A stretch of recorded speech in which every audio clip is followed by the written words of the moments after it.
accurate, but I think the budget is in totality invalid. Hindi na pwedeng Invalid. blanco dyan sa pera ng tao. Ano ka man? Correct. It's people's money. Maglagay ka ng mga mga provisions, but without the true and correct items or money that would be appropriated by Congress, by the people owning the money. So everything must be explained clear, patent, without doubt, na itong pera na ito, para ito sa ganito. Itong para na ito, para sa eskwelahan, ito para sa agriculture. But you do not leave any item there vacant. Itong pera na ito, blanco, to be filled up later on. That is not allowed by law. And that budget is already I would like to remind Congress, mali ho yan. It's invalid. Please correct it. Or record the budget and demand an explanation kung bakit dumating sa inyo yan na ganun kablangko. We are not, para ka na, binigyan ka ng blanco check dyan, o sige, bahala na kung ano ilagay ninyo. In the same manner, yung mga blanco dyan, whatever or whoever corresponds to that particular item is free to just fill up the amount. That is not by all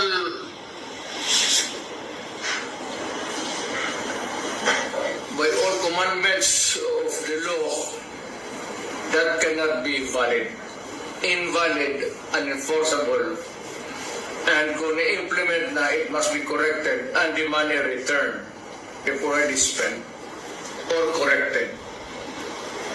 And Paano pa ma-return, Tatay Diggs, kung nasa bulsa na ng mga buaya at magnanakaw?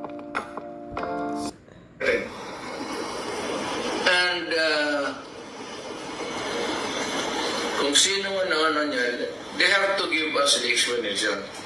Otherwise, sabihin ko sa mga Pilipino, huwag na kayo magbayad ng buwis ninyo. Ganun lang naman, pinagsasayan ito kumang na to, puro para check-in na blanco, then they try to pass it as a law, and they are free to choose now the amount which they want to place. Hindi natin alam kung ano ang reserva nila, kung anong gusto na ilagay, sobra doon sa pera natin. It could be that the money is in the hands of the government now, or future appropriations, or reserva ba ito? If it does not clear anything, then that is invalid and not correct. Alam mo, Invalid. yung nakikinig, baka hindi niya lang yan, yung typographical grammar or anything that has nothing to do with what the intent of the law or Congress wants. No, you put anything there that is not the reflection of what Congress has passed, or what is really the correct amount doon sa mga budget, i-jumble-jumble ninyo, that is falsification of law. Perjury yan or whatever, perjury, forgery, and it can only amount to one thing. Alam mo ano? It's criminal action. You can all go to jail for that. At kung ano, ako ang binigyan ng trabaho to follow up these things, and ganito ang lumabas, my God, you will all go to jail. Mabigat yan. Public document na yan. So if it's different from what was really intended by Congress, or was not really a true and accurate copy as passed by Congress, that is falsified or forgery. In which case, mamili ka lang, forgery, falsification, or jail. Alin dyan sa tatlo, papasok sa iyo. These are the things that cannot be delegated, especially the amounts. Hindi mo pwedeng biro-biro yan. It must be exact. Nandiyan po lang sa Congress paglabas niyan, if the amount is 1 million, it's 1 million. Hindi mo pwedeng sabihin na kayo na mag-correct dyan 1,200,000 or make the corresponding Kaya nga. inaccuracies or sabihin mo yung anong pinag-usapan na dito after the law was passed. You cannot correct it by yourselves. It has go to the main body or to the person who was the authority to define and characterize the law. Kung ibigay mo yan din sa inyo, at most inyo is typographical error or maybe mistakes in spelling. But you cannot change the germane topic of the... That's not allowed by law. That's a very dangerous thing. Tinkering with itong batas natin. Because it could change, it could be serious, and it could put the trouble in the system dito sa ating the separate of powers ng Supreme Court, Judiciary, and the President. Pakukulong mo, Tatay Diggs. Kasuhan mo lahat ang nakapirma doon sa blanco. Chief President. Bawal o yan. Talagang hindi pwede yan. Maski na and or, bantayan ninyo yan. And or, iba yan. Yun. Kaya nga. Hindi yan pwede na you just look up to the sky and you just try to discern if it was really the intent of siguraduhin mo doon sa records.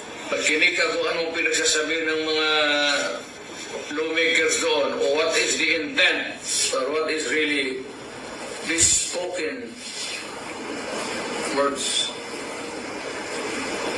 Mahirap kang kayo dito sa baba. You are not hindi naman ako minamaliit ko kayo. O dito kayo sa baba, aside from the lawmakers, do not pretend to know. And do not pretend to guess what is right and what is wrong, and what is true and what is false. Talagang accurate yan. Refer to the records, and if you cannot get it from kung hindi masyado klaro, then you listen to the recorded history doon sa Congress. Marami namang stenographic notes dyan eh. Hindi lamang isang tao dyan. Problema, yung walang record nga, Tatay Diggs. Individual senator and yung report ng Congress itself. If I may now. You cannot, do not say that you cannot go wrong. Hindi ka pwede sa'yo magkamali ka. Correct. There's so many records to refer to or get into what is really the accurate and true whatever it is that is to be preserved in the document, whether it is a law, resolution, or an official document. Hindi talaga pwede. That's in plain, that's bullshit. Either somebody there is stupid or more stupid than the others. Huwag mong gawain yan because it carries with it a lot of legal consequences. Isa dyan yung mapriso ka.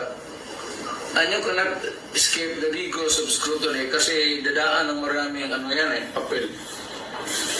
And it goes back to the proponents, kung may kopya sila, pero sabi niya, "Puta, hindi ko ito sinabi. This is wrong because I never advocated for this kind of action." Malikot ang papel sa gobyerno. So, do not try to, for those enterprising or whatever you want, huwag mong gawain niya kasi talagang kung sa opisina kita, barilin kita. Totoo, para mga akong pinahiya. Correct. At pagtawanan ako ng mga congressman. Kung tulad sa iyo, Tatay Diggs, may dignidad. Si Bangag, Marcos Jr., Mabuti yung alam ninyo. walang hiya naman yan, walang dignidad ng pagkatao, so walang pakialam yan. Barilan ka agad para wala ng istorya. Correct. Barilin agad, gurgurin. Pinibuti niya, para ka nag-issue ng check niya, bangkot. You are dealing with the people of the Philippines. You do not issue a blank check to anyone because that is really addressed to the government first. At ang mga taga-gobyerno ang maglagay ng what's the ano yung sabihin? Sila na ang maglagay, ang sekretary o ang direktor? Anong kalukuhan ang naisip ninyo niya?